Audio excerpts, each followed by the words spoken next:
Certainly the media coverage and I suppose the political focus has very much been dominated by the issue of where we build a new runway around London. I think there's been a lot less focus on how we use the capacity that we've already got and how we use that more productively and how that fits with an industrial strategy and a societal strategy of rebalancing the UK economy.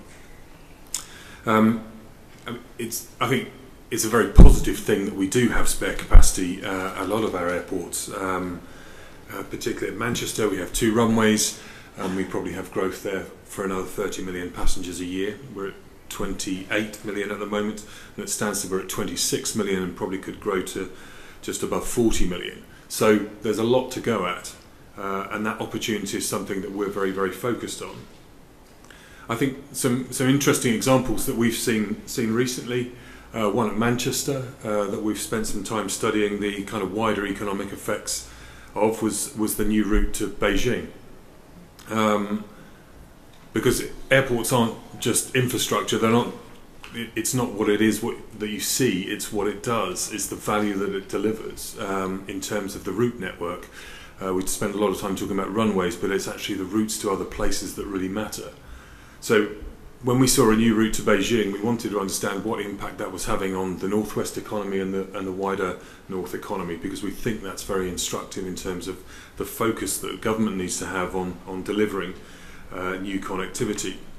So when we looked at that, just in the kind of wider economic benefits, we saw a big increase in trade, we saw a big increase in travel, we saw an extra 40% travel stimulated simply by having a direct route rather than having to fly via another point. And we've also seen a big increase in investment interest in the north and in the northwest. Just within the first year of that route being available, we were seeing investment inquiries in and around Manchester that would deliver around 1,000 new jobs.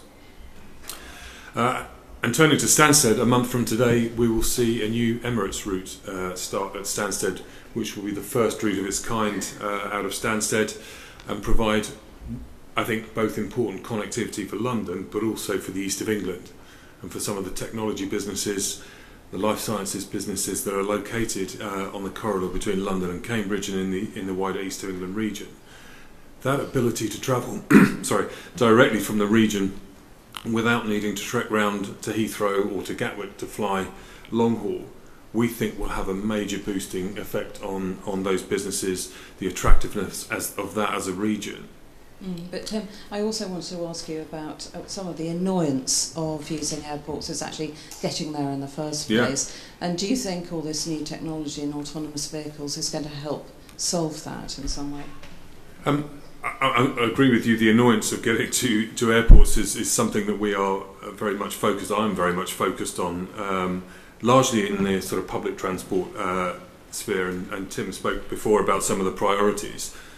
And we think that Northern Powerhouse Rail project is actually very profound in terms of the impact that it will have on the North's economy and its functioning, but also its ability to connect globally as well through Manchester Airport.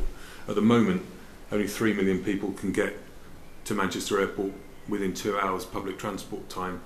The Northern Powerhouse Rail project will deliver a catchment of 10 million passengers, and that will have such a profound effect on airlines' ability to support new routes from the region. And that in itself, we think, will have a great effort in terms of boosting the economy.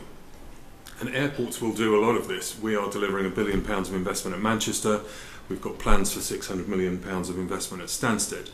But what it needs is a government that will integrate those decisions, private investment decisions, with public investment decisions. So we're very keen to see a breakaway from the very sort of narrow focus that we've seen in the last 5-10 years around where we should put a new runway, and much more thought put to how we use the capacity that we've already got and the way that will deliver benefits as a network of airports to regional economies.